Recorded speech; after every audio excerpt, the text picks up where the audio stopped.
Baik, di sini saya akan menyampaikan materi pengertian media pembelajaran berbasis internet. Menurut Omar Hamalik, media pembelajaran adalah alat, metode, dan teknik yang digunakan dalam rangka lebih mengefektifkan komunikasi dan interaksi antara guru dan siswa dalam proses pendidikan dan pengajaran di sekolah. Menurut Suprapto, menyatakan bahwa media pembelajaran adalah suatu alat pembantu secara efektif yang dapat digunakan oleh guru untuk mencapai tujuan yang diinginkan. Sedangkan pengertian media pembelajaran berbasis internet atau e-learning adalah media pembelajaran menggunakan internet sebagai medianya dalam rangka mengefektifkan komunikasi dan interaksi antara guru dan siswa dalam proses pendidikan dan pengajaran. Sekian, terima kasih. Di sini saya akan mempresentasikan mengenai jenis-jenis media pembelajaran berbasis internet. Yang pertama, Computer Assisted Instruction adalah suatu pembelajaran yang menggunakan komputer dalam menyampaikan materi ajar, dan siswa dapat melakukan aktivitasnya secara langsung dengan berinteraksi melalui komputer. Dengan pembelajaran berbasis komputer, siswa akan berinteraksi dan berhadapan secara langsung dengan komputer secara individual, sehingga apa yang dialami oleh seorang siswa akan berbeda dengan apa yang dialami siswa lain. Yang kedua, e-learning. E-learning adalah sebuah proses pembelajaran yang berbasis elektronik. Salah satu media yang digunakan adalah komputer. Dengan dikembangkannya di jaringan komputer, memungkinkan untuk dikembangkan dalam bentuk berbasis web, sehingga kemudian dikembangkan ke jaringan komputer yang lebih luas, yaitu internet. Penyajian e-learning berbasis web ini bisa menjadi lebih interaktif. Sistem e-learning ini tidak memiliki batasan akses. Inilah yang memungkinkan perkuliahan bisa dilakukan lebih banyak waktu. Yang ketiga, multimedia. Secara sederhana dapat diartikan sebagai lebih dari satu media. Di dalam multimedia terdapat penggabungan antara media audio, visual, slide bergambar dan bersuara, animasi, dan lain-lain. Yang keempat, blog. Blog merupakan singkatan dari weblog, yakni bentuk aplikasi web yang berbentuk tulisan-tulisan atau yang dimuat sebagai posting pada sebuah halaman web. Situs web seperti ini biasanya dapat diakses oleh semua pengguna internet sesuai dengan topik dan tujuan dari si pengguna blog tersebut. Di sini saya akan menyampaikan materi tentang kelebihan dari pembelajaran berbasis internet. Yang pertama itu ada memungkinkan setiap orang dimanapun dan kapanpun untuk belajar. Terus peserta didik dapat belajar sesuai dengan karakteristik dirinya sendiri karena bersifat individual.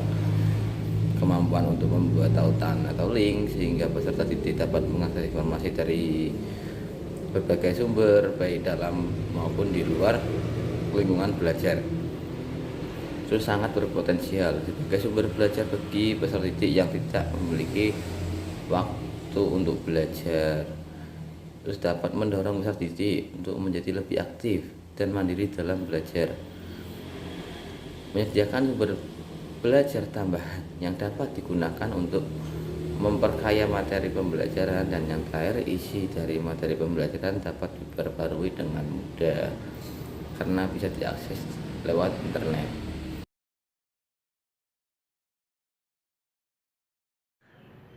Kemudian ada poin kekurangan tentang pembelajaran berbasis internet. Yang pertama yaitu keberhasilan pembelajaran berbasis internet bergantung pada kemandirian dan motivasi belajar. Kemudian yang kedua ada akses untuk mengikuti pembelajaran dengan menggunakan internet seringkali menjadi masalah bagi peserta didik.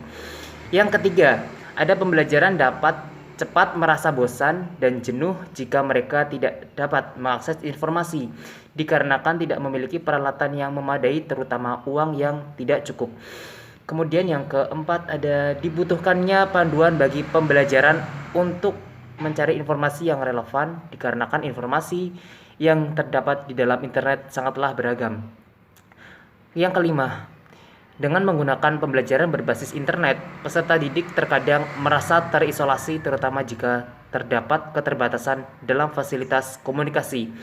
Itulah beberapa kelebihan dan kekurangan dalam media pembelajaran berbasis internet. Di sini saya akan melanjutkan materi tentang contoh media berbasis internet yang mampu meningkatkan kualitas proses pembelajaran dan pemanfaatannya. Menurut Unwe Purba, ada 5 aplikasi standar internet yang dapat digunakan untuk keperluan pendidikan, yaitu yang pertama, Electronic Mail, email. Mulai diperkenalkan tahun 1971, fasilitas ini sering disebut sebagai surat elektronik, merupakan fasilitas yang paling sederhana dan mudah digunakan. Yang kedua, mailing list. Ini merupakan salah satu fasilitas yang dapat digunakan untuk membuat kelompok diskusi atau penyebaran informasi. Cara kerja mailing list adalah pemilik email dapat bergabung dalam sebuah kelompok diskusi atau bertukar informasi yang tidak dapat diintervensi oleh orang di luar kelompoknya.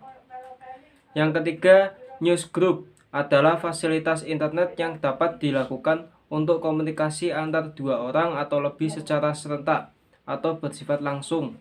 Bentuk pertemuan ini sering disebut sebagai konferensi dengan fasilitas video conferencing atau teks saja. Yang keempat, melalui fasilitas file transfer protokol. Ini seseorang dapat mentransfer data atau file dari satu komputer ke internet atau disebut upload sehingga bisa diakses oleh pengguna internet di seluruh pelosok dunia. Yang kelima, World Wide Web atau sering disebut web. Fasilitas ini merupakan kumpulan dokumentasi terbesar yang tersimpan dalam berbagai server yang terhubung menjadi suatu jaringan internet. Dokumen ini dikembangkan dalam format hypertext markup